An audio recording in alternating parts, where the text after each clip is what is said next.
L'anno nuovo che la benevolenza del Padre vuole darci, il 2019, porta a tutta la famiglia Paolina un bellissimo regalo, il primo centenario della formulazione del patto, quel 7 gennaio del 1919, quando Don Alberione, con i primi giovani, formulava il patto o segreto di riuscita. Don Alberione nell'Abbondante Sdivizia definisce il patto la preghiera della fede. Ma non dobbiamo intenderla, non possiamo intenderla solo come una semplice preghiera, come può essere una invocazione, una gratitudine, un'espressione di lode al Signore. Qui si tratta proprio di un patto, perché il termine qualificante è patto, cioè accordo, cioè alleanza. Se questa è vissuta bene, diventa segreto di riuscita, come dire una formula vincente, ecco, che effettivamente realizza quello che viene pregato. E quindi si tratta proprio di comprendere bene la natura del patto. L'anno che viene ci offre la possibilità di riscoprire, o forse scoprire per la prima volta, il senso vero e lo spirito del patto. Don Alberione precisava molto bene le condizioni. Se è un patto, se è un'alleanza, viene tra due contraenti. Da una parte c'è la Trinità Santissima, le tre divine persone, soprattutto la persona di Gesù, Maestro Pastore, e dall'altra c'è la famiglia Paolina e c'è anche ognuno di noi. E ci sono delle condizioni ben precise perché questo patto funzioni. Il 7 gennaio del 1919, proprio prima di formulare per la prima volta il patto, Don Alberione ha precisato bene queste condizioni, che sono tre. La prima è la fiducia piena e totale in Dio. E dato che il primo ambito, come tutti sappiamo, era lo studio, sottolineava proprio questo: chi ha fiducia che con un'ora di studio può ottenere il frutto di 4 ore, faccia il patto. Ma altrimenti, se pensa che per avere il frutto di 4 ore deve studiare 4 ore, questo non è il suo posto, vada a studiare altrove. Evidentemente non ha la fiducia che è necessaria. La seconda condizione era, ed è ancora, occupare bene il tempo. Se chiedo al Signore di moltiplicare per 4 il frutto di un'ora di studio, quell'ora deve essere integra e completa. Ecco perché facevano sempre iniziare 5 minuti prima, come sappiamo bene. E la terza condizione è che tutto sia orientato alla gloria di Dio, cioè che Dio sia conosciuto, che Dio sia riconosciuto, che Dio sia obbedito, che Dio sia servito, soprattutto che Dio sia amato, e alla missione paolina. E queste condizioni poi sono state inserite nel patto. Nella formula che abbiamo oggi è molto chiaro.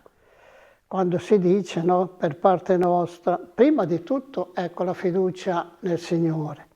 Confidiamo solo in te che hai detto: qualunque cosa chiederete al Padre in nome mio, voi l'avrete. E l'efficacia e la sicurezza dell'opera, dell'iniziativa di Dio è sicurissima.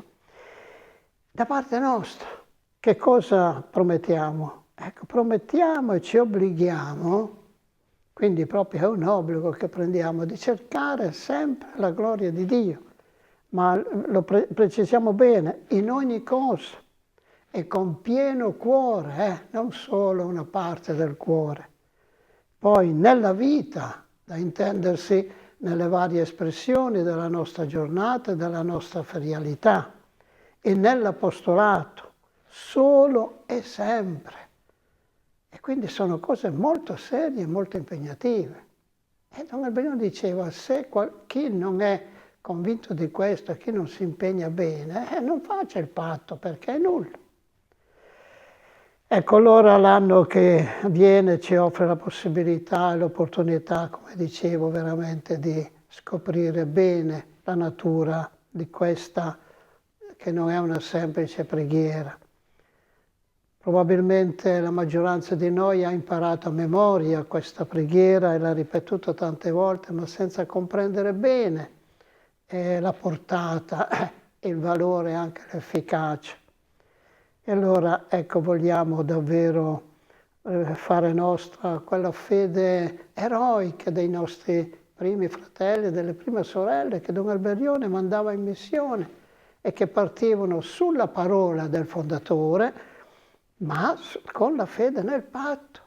Partivano senza mezzi, senza preparazione, senza cultura, alle volte anche senza autorizzazione ecclesiastica. Eppure quali prodigi ha operato il Maestro Divino in loro, perché davvero la storia della famiglia Paolina è la storia dei miracoli del patto.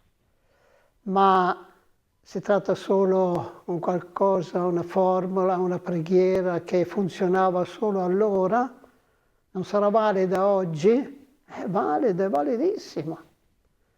Ho la testimonianza di diverse persone a proposito proprio dello studio che mi dicevano la mia laurea è frutto del patto. Proprio una sorella diceva la mia laurea è frutto del patto, ma ogni volta che mi mettevo a studiare io accendevo la candelina e recitavo con fede il patto.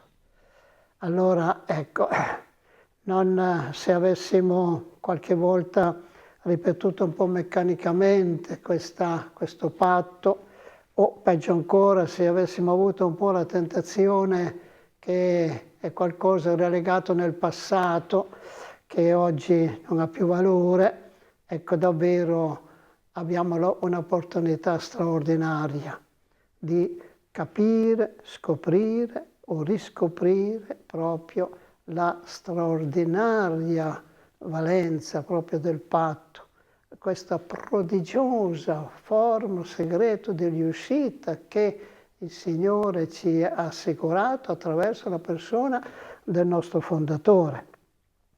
E allora siamo certi che non è solo un augurio, è proprio una certezza che questo anno nuovo porterà una rinascita spirituale, sicuramente una rifioritura spirituale, apostolica e anche vocazionale. Avremo anche l'anno vocazionale. Allora ecco, è un momento importantissimo ed è un'occasione che davvero vogliamo valorizzare al meglio. Tanti cari auguri a tutti.